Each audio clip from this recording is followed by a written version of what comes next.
Olá, povo de Deus, mais uma vez aqui partilhando a palavra de Deus. Vamos de Mateus, capítulo 21, do versículo 12 ao 17. Vamos lá.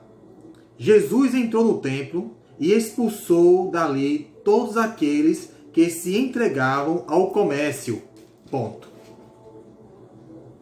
Essa passagem aqui, na anterior, a gente viu que Jesus entrou de forma triunfante em Jerusalém, em cima de um burrinho, todo mundo gritando, Hosana ao rei, o filho de Davi. E ele entrou de forma gloriosa na cidade de Jerusalém. Todos já estavam esperando, né, esse momento de Jesus, que só ele evangelizou por todas as cidades, aldeias, e não tinha ainda anunciado a boa nova e feito curas e milagres em Jerusalém. Ele deixou por último. E aqui ele faz a grande entrada dele. E neste momento que estamos lendo hoje, a primeira coisa que Jesus faz quando entra em Jerusalém, ele vai para o templo. É o lugar que ele vai. Jesus, como grande rei, filho de Davi, ele não vai para o palácio. Ele vai para a casa de Deus. Ele vai para a igreja. Vai para o grande templo, o templo de Jerusalém. E quando ele chega lá, ele se depara com quem? Com os comerciantes. Com aqueles que se entregaram o seu coração, não para Deus. Estavam no templo negociando, ganhando dinheiro no templo. Usavam a fé do povo para ganhar dinheiro. Foi isso que Jesus encontrou no templo de Jerusalém, quando chegou lá. Continuando. Derrubou as mesas dos cambistas e os bancos dos negociantes de pombas. E disse-lhes: está escrito, minha casa é uma casa de oração. Jesus, quando viu aquela cena, que as pessoas estavam usando a casa de Deus, a fé do povo, para ganhar dinheiro, Deus derrubou tudo. Jesus aqui não quis saber. Derrubou com toda autoridade. Está escrito, a minha casa é uma casa de oração. E está escrito isso onde? Em Isaías, capítulo 56, versículo 7. Está escrito isso. Mas a vós fizeste dela um covil de ladrões. Deus complementou aqui. A minha casa é uma casa de oração. E vocês fizeram delas um covil de ladrões. Está em Jeremias 7, versículo 11. Fizeram da casa de Deus um covil de ladrões. Só que o mais interessante, apesar dos líderes religiosos estarem fazendo isso, né? Jesus não amaldiçoou o templo. Aquilo é um templo, é a casa de Deus. Então ali não precisa eles fazer outra coisa lá fora. Não, eu vim aqui para limpar, purificar o templo. Mostrar a real função do templo. É uma casa de oração. É isso que devemos chamar hoje. Devemos fazer da casa de Deus uma casa de oração. Não um lugar para ganhar dinheiro. Lá não é lugar onde o primeiro lugar e as pessoas mais honrosas da igreja são aquelas que dão os dízimos maiores. Não são aquelas pessoas que dão mais dinheiro a Deus. Jesus não está nem aí para o dinheiro de ninguém. E nem abençoa aquele que dá mais dinheiro. Derruba tudo. A fé, o amor. Casa de oração. Não casa de ladrões. Onde casa de ladrões são todos aqueles que estão de olho no dinheiro das pessoas e não na salvação delas. É isso que chama a atenção hoje. Continuando, né? Versículo 14. Depois que Jesus fez, né, a grande confusão lá, derrubou os cambistas e ninguém teve coragem de repreender Jesus porque a multidão estava com ele. Versículo 14. Os cegos e os coxos vieram a ele no templo e ele os curou. Jesus primeiramente expulsou os cambistas. entrou no templo para orar no templo, e lá dentro do templo, na igreja, vieram os cegos e os coxos, e ele os curou no templo, na igreja. Versículo 15.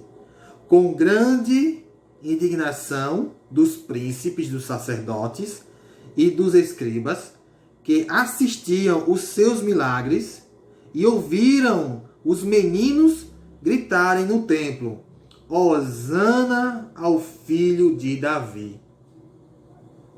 Olha, os escribas, os primos sacerdotes, né, os chefes da lei, se indignaram com Jesus. E se indignaram porque, primeiro, acabou com o negócio deles de ganhar dinheiro.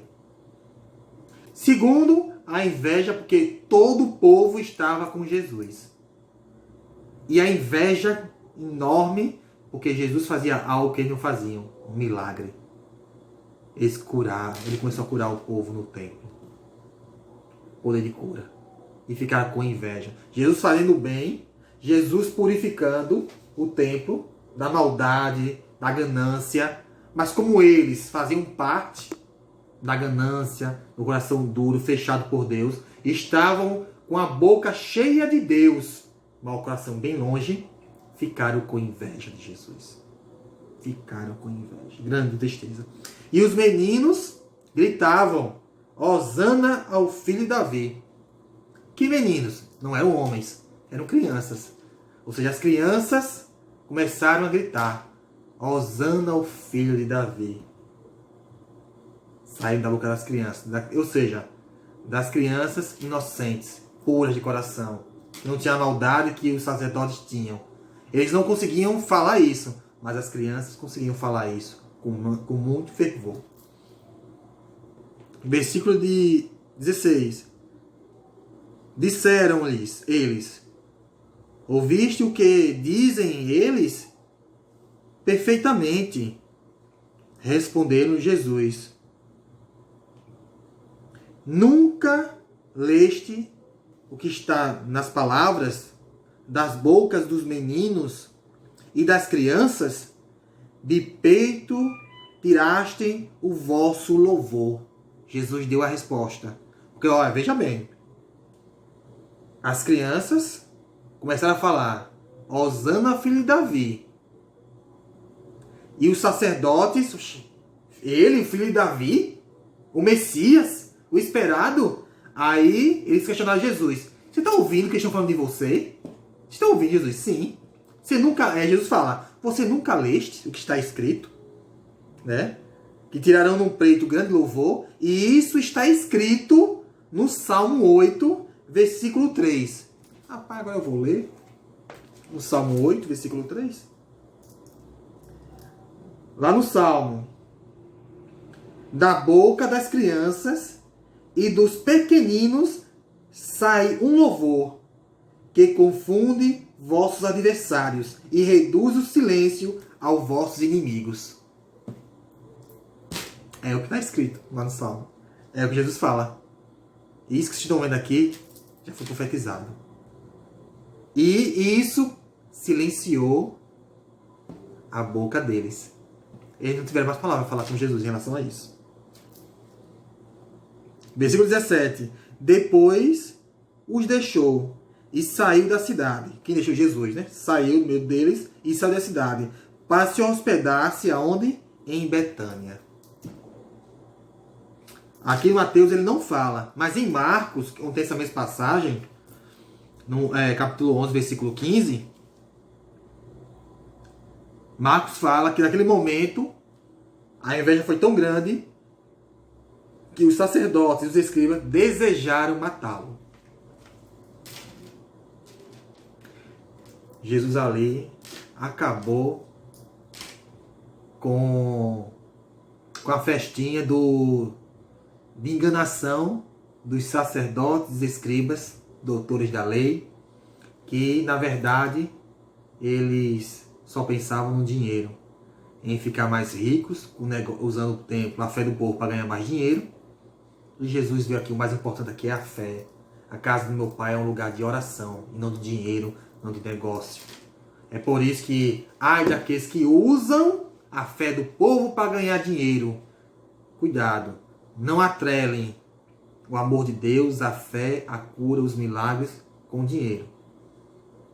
E cuidado que tem muita gente dizendo, não, depois que você ganhar a bênção de Deus, né, você vai fazer sua oferta. Não, a oferta que devemos fazer a Deus não é o dinheiro, não. É o nosso coração. É o nosso coração. Devemos ajudar a igreja para a manutenção do templo, não para enriquecer a igreja. O dinheiro na igreja, a doação que devemos fazer para a igreja tem que ter duas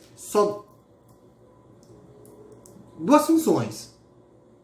Manutenção do templo e ajudar as pessoas pobres. Se a igreja faz isso, ela não pode enriquecer, não pode ter, eu estou com muito dinheiro no banco. Não faça. Esse dinheiro é amaldiçoado, porque é um dinheiro roubado. Porque esse dinheiro Deus não quer que seja dado aos pobres. A igreja que pega esse dinheiro e não transfere para os pobres é uma verdadeira ladrona de dinheiro. Ok? Fique ligado. Vamos colocar nossa fé em Jesus, que Ele quer que nossos templos, nossas igrejas sejam lugar de oração e não lugar de dinheiro. Igreja que só vive falando de dinheiro tem o seu coração voltado ao dinheiro e não a Deus. Para você ver, o mais importante, quanto mais, isso é normal, quanto mais você fala de Deus, de conversão, de amor, as pessoas sozinhas, elas mesmas fazendo as suas doações. Porque foi assim no início do tempo. As pessoas iam e davam seus bens. De coração aberto, não precisa ninguém pedir. Quando você vê uma igreja que pede muito dinheiro, o seu coração está longe de Deus. Cuidado, um alerta. Jesus quer um coração puro, honesto. Ele, e aqui nessa passagem, vem mais ainda confirmar. Jesus, Ele é o Filho de Davi, o Rei por excelência, o Messias, o nosso Deus. Amém?